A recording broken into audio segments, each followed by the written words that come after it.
Thank you so much. Hi, everyone. Thank you so much for giving me some time to share my progress update on my research. For those of you I haven't yet met, as Ted said, I am a PhD candidate at the University of Waterloo. I've been collaborating with the Red River Basin Commission and IISD on the framing and execution of this study. And I've got a really great case study advisory committee put together with Ted, Dimple Roy, Greg Archibald, and Dale Hutchison, who have been giving me some great feedback and helping along the way. So before I begin, I'll just say that this is what we call a transdisciplinary study, which means that it is problem-oriented and not only interdisciplinary. It attempts to really synthesize and gain insight right at that intersection where all these different disciplinary perspectives collide. So this requires a lot of collaboration, and I've had the privilege of speaking to many people around the River Basin and learned a lot so far. So I really look forward to sharing that with you. All right, so very briefly, I will be giving you the rationale for the research, why I'm doing it, describe the overall goals and methodology, and then I will present some results to date. And I'll conclude with some exciting next steps and opportunities for you to reach out and potentially be involved if that is appealing to you. So the rationale for this research starts with the fact that river systems are always changing. And this is both due to natural processes, ecological processes, hydroclimatic processes, and also due to human activity, economic development, building infrastructure, land use change. And when we think about the future of these river systems, we might be able to project more or less what these systems might look like in 3, 5, maybe even 10 years. But when we think about this longer term future, to the year 2050, these river systems are highly uncertain. We don't know exactly what the hydrology will look like or how human activities may have altered the landscape, etc. And so the Red River system is no different. You are veterans at dealing with major climatic uncertainty, floods in the last decades and now a pretty consequential drought this year. And the natural landscape of the Red River Basin has been quite dramatically altered over the last century. And so now we're dealing with climate change, which is expected to intensify existing climatic variability and shift the overall kind of climate regime, as you all know. And as you know, this creates challenges in our ability to use historical data about the climate to accurately project the future behavior of the system in the long term. And there's obviously lots of excellent climate modeling coming out, including a couple of the examples I have up here. And this modeling shows quite a range of uncertainty, and that's because climate change itself is quite uncertain, but also because we're in the middle of a continent and we experience a lot of climatic variability already. And so in the face of this increasing potential for more frequent and extreme climatic conditions, we need to pay attention to our resilience. Our resilience can reduce damages of extreme events like those experienced in the Red River system and pictured here in other places, and also to safeguard some desirable future so that people in the Red River Basin can live the good life. Now, often the term climate resilience is kind of assumed to mean stronger, likely more expensive infrastructure that can handle these climate conditions. But the premise of my study is that this challenge of building resilience is not really that simple. And this is the case for a few reasons. First, many of our established solutions, like large infrastructure projects, are really good at doing the things that they're built for, but we know that they often have unintended consequences, socially, economically, environmentally. For example, flood resilience infrastructure that targets flood resilience that has an impact on water quality or even water availability downstream. There are also perceived and real trade-offs between some of our resilient solutions and other goals, like preserving wetlands as flood resilience measures to buffer extremes versus draining that land for agricultural production. Second, there are quite difficult decisions actually to be made about what we want to make more resilient. What aspects of our societies or economies, the environment, who that resilience is for, and then the nature and severity of the events that we're becoming resilient to, given that the future of the climate is so uncertain. And lastly, water infrastructure has long lifetimes. multiple decades often, so it will be operating in a future that looks very different from today. So traditionally, to make that complexity reasonable, to make some decisions about what infrastructure to put in place, policies, etc., the water sector draws a boundary around which future conditions we take really seriously. Those that are directly relevant to water availability, water demand, direct social environmental impacts. But given the huge amount of complexity surrounding any decisions about the long-term future of water that I just described, the kind of high-level aim of my PhD research and my career so far has been to systematically and usefully expand the boundaries of what we think about when we make decisions about the future of water. And so that's where this study fits in. It's a pretty exploratory study and has several components, but the practical objectives that are relevant to you are that I'm using a new scenario modeling tool that allows us to consider a wide range of future social, economic, cultural conditions, which hasn't been used before in a regional water context. And using this tool, I aim to develop scenarios with experts and opinion leaders that characterize how broad social and ecological drivers of change in the Red River Basin influence efforts to build resilience to climate variability and change, and in turn, how those resilience building efforts influence those drivers of change. So trying to piece apart how this system works and how it might influence the future. I also aim to debrief these scenario results with folks like you, and then to evaluate whether this process of developing these scenarios has or could expand the boundaries of what we think are relevant future conditions when we make decisions about the Red River Basin. So a bit about the scenario method. I'm using a method called cross-impact balances, or CIB. And CIB imagines the future as emerging from many interacting uncertain drivers of change, what we call factors. So for example, two potential factors influencing the future of the river basin might be demographics and the rural economy. So in CIB, each factor is considered to be uncertain, where it can end up in multiple outcomes, what we call end states. So for example, demographics could end up with continued urbanization or rural outmigration. And those are two distinct possibilities.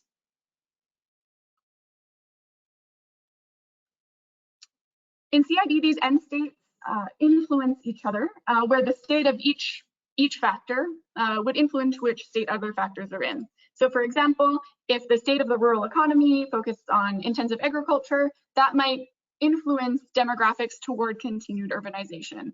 So that gives you an example. CIB helps us map out many of these different factors. So this is just two, but many, their potential outcomes, and then how these outcomes influence each other. And then a scenario model helps us determine which of these end states, combinations of end states are plausible and make up a scenario. So in this two-factor scenario, a plausible outcome could be where intensive agriculture and urbanization define the future. So this will all make more sense when I present to you some results. So I did, as Ted said, a round of interviews where I spoke to 34 experts and opinion leaders in the Red River Basin over the summer last year. These interviews focused on the most critical social, economic, and environmental uncertainties relevant to resilience to climate variability and change in the Red River Basin. I also asked folks what a resilient future looked like to them, and I asked for examples of present efforts to build resilience that are happening in the Red River Basin now that can stand for an example for what the future might look like. So I coded the transcripts of all of these interviews, so essentially trying to find major themes in a systematic way, and to determine the factors and end states that make up this scenario model. So we came out with 15 factors in total. At the global scale, global agricultural markets and global climate change emerged as the most important and uncertain drivers of change influencing resilience in the basin. And as you can see, there's the name of the factor, and then each of them have multiple outcomes. So for example, ranging from optimistic to severe climate scenarios. I'll say now that this is very general, these descriptions, but they're just labels. There's quite a detailed description of what I mean by each of these factors and end states.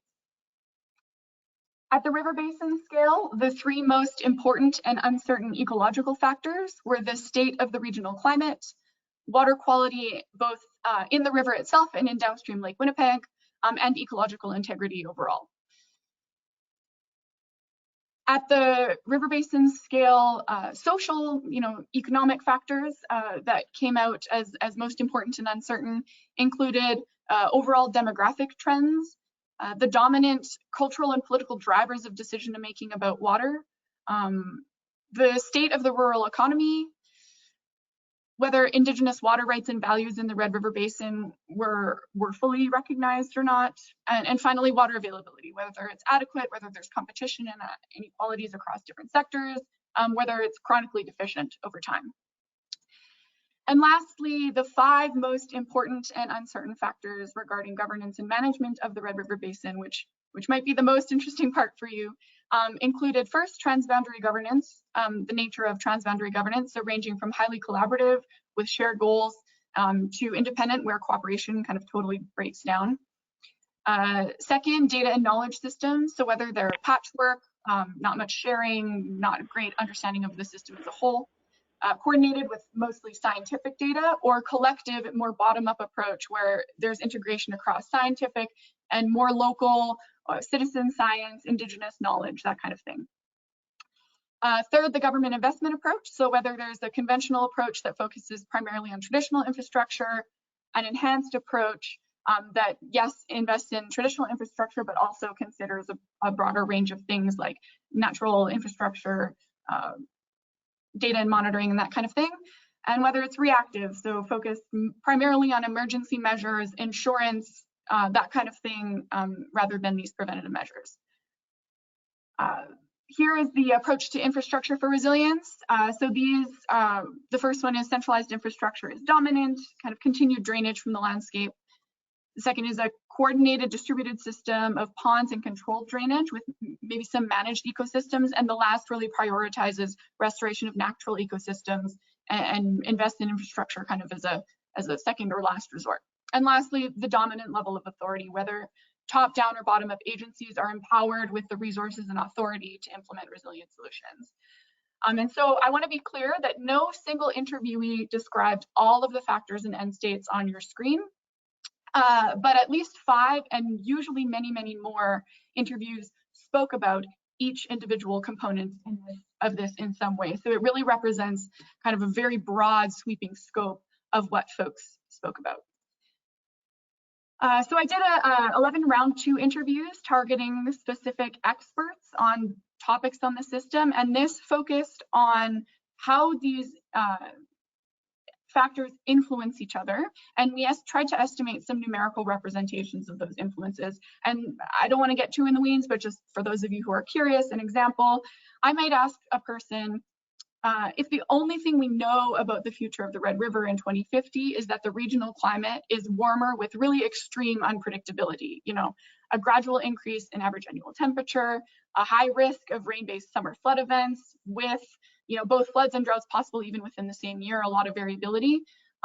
Based on our understanding of the system, would you expect the state of water quality in the river basin and downstream bodies to be improved or poor? And if they said poor, I would then ask, do you think that's a weak, moderate, or strong influence? And if they said strong, we would give it a +3.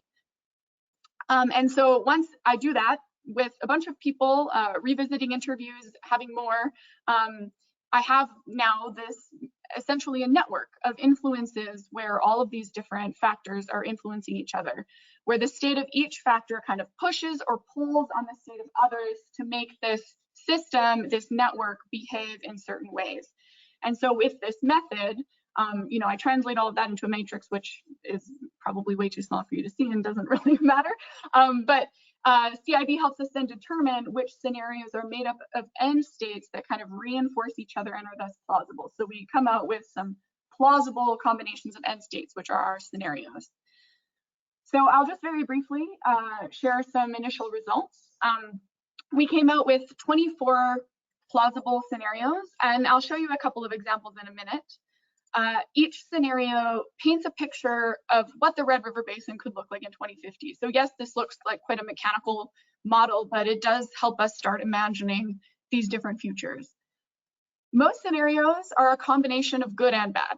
So very few are kind of utopian, we achieve everything that we want and everything is great. Revealing trade-offs, and that, I think it makes it quite an interesting and perhaps quite realistic model. Interestingly, there are few pathways with adequate water, with all three of the following: adequate water availability, high ecological integrity, and improved water quality. But many pathways with some of these achieved. So that's something I want to explore further as I further analyze this model. And so I'm just going to give you a couple examples so you can see what I mean here. So this is what I'm calling scenario 1. Here, I'm hearing some music. I can ignore that, but okay, thank you. Okay, so scenario 1, here we have an optimistic global climate scenario. So greenhouse gas emissions being reduced globally, impacts are less severe than we fear. And associated to that, global ag markets, there's higher demand for products with stringent environmental conditions from the Red River Basin. So we're thinking of 2050 and that perhaps coming from the EU or elsewhere. The regional climate is warmer and wetter, so responding to these optimistic climate scenarios, and water quality and ecological integrity have both improved and high. On the social side, there's been quite a shift. So there's been a reversal of the urbanization trend with a rural revival of people going back out into rural areas. So we saw some of that happening in COVID in Ontario and perhaps elsewhere, but a continuation and that trend at scale. The cultural and political drivers of decision-making about water have shifted toward prioritizing public goods and environmental interests over private interests when required, and the rural economy has shifted towards a regenerative ag-dominant economy, largely, in response probably to these cultural and political drivers, and also to these global ag markets shifting. Water availability here is adequate. So this is one of these kind of ideal scenarios where we achieve everything environmentally that you might want. This is associated with collaborative transboundary governance, so shared goals, a collective and integrated data and knowledge system, an enhanced approach, and an approach to infrastructure for resilient, where the natural ecosystems are dominant. And interestingly, interviewees spoke about a natural ecosystem dominant approach as likely not, because the system of the Red River is so dramatically altered already, likely not really promoting an adequate water availability as much as perhaps a distributed or other approaches, but because we have this warmer and wetter climate, regenerative ag and other things, this is coming out as an adequate scenario. So you can see how these all work out to be kind of self-reinforcing. And very briefly, another example. Here, climate change is moderate and global ag markets more or less look like they do today. We have a warmer and more extreme and unpredictable climate, both poor water quality and low ecological integrity. The social side looks more or less like an extension of today. We've got urbanization, quite an prioritization of private economic and landowner interests in quite a few of our decisions. Intensive ag is dominant. Indigenous values and water rights are status quo versus fully recognized, etc. And so here the governance and management system is quite different. So there's been a breakdown of cooperation, patchwork, data and knowledge, and a more reactive approach to dealing with issues of resilience. And centralized hard infrastructure is promoted. So as you can see, these two kind of make sense together. Other scenarios that I'll speak about in later stages of the study are less intuitive and perhaps more interesting. So this just gives you an idea of where we're at. Okay, so just a couple more slides here. My original plan to finalize this study was to finalize this one set of plausible scenarios, test the robustness of different interventions within these scenarios, and then conduct a debrief workshop. I'm changing my plan. I'm lucky that this is an exploratory study, so I can go with the things that I'm learning as we go. The reason for that is a few things. There are interestingly multiple valid perspectives of the system on some aspects of it. And I think it's worth really exploring the implications of these. So for example, some interviewees thought that under a chronically deficient water availability outcome, so multiple years in a row where there's not enough water, that would drive a breakdown of transboundary governance and cause different jurisdictions to be more independent and do what they need to do for themselves. Whereas others thought that chronically deficient scenario would actually drive collaboration and people would come together. And we don't know exactly what would happen, and it's actually largely due to decisions people make. But I think it's worth exploring that and seeing how that could change scenario outcomes. I also found in the interviews that there were multiple perspectives on what a desirable future actually looks like, what the good life is and what resilient future we want. And I think it's worth exploring that. And there are aspects of this system, because this is quite a broad and exploratory study, that are more uncertain and require a more nuanced approach scientifically from my side. And so I'm figuring out a way to do that. And lastly, this process of developing the scenario model has been really important. I've learned so much, and there's so much complexity in how the model is structured and all the ideas that went into it. And I want to make sure that I share that as much as I share the scenario outcomes. And so very briefly, what that means is that I'm revisiting the literature to deal with some of the uncertainties, and I'm going to go through a process of making these uncertainties in the model explicit, so doing some sensitivity analysis, assigning levels of confidence about different aspects of the model. I'm going to actually model multiple perspectives on how the system actually works when they are valid or too uncertain to know whether they're scientifically legitimate or not, and see how that changes scenario outcomes. And then I'll test the robustness of different interventions once I've done all of that. And so through this, I'm going to focus on what we've learned about how the system works and how people think about it, and emphasize these different perspectives on climate resilience. So what resilience means, of what, to what, and for whom. So last slide, I am hosting a debrief workshop. It's scheduled tentatively for March 18th. Watch for invitations. I may move that back if all these ideas that are emerging take me a bit longer to deal with, but it will be in the spring. And we'll cover a lot of topics, how does the system work and all the inputs into the model, the outputs, which scenarios are more or less plausible or desirable, talk about interventions which appear more robust to these different futures, and how are these types of scenarios actually relevant to you?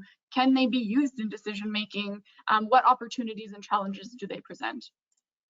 Okay, so thank you so much for your attention. I hope you were able to hear me for the second half of that. If you want to get in touch or learn more about this, my email address is right here, and the organizers of the conference also have it. So I'll leave it there, but thanks again.